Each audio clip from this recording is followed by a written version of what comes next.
Ang paraan ng iyong pagsasalita ay isang tahimik na aral.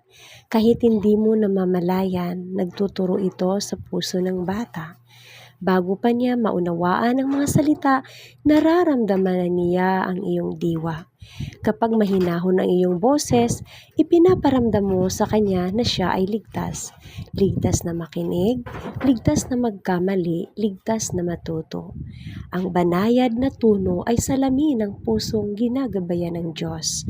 Ito'y nagtuturo ng pagpipigil sa sarili, ng kahinahunan at ng pagmamahal na hindi kailangang sumigaw upang marinig. Tulad ng pag-akay ng Panginoon sa atin, may tiyaga, may pangunawa at puno ng biyaya. Ganito rin ang natututuhan ng bata kapag tayo nagsasalita ng may pag-ibig.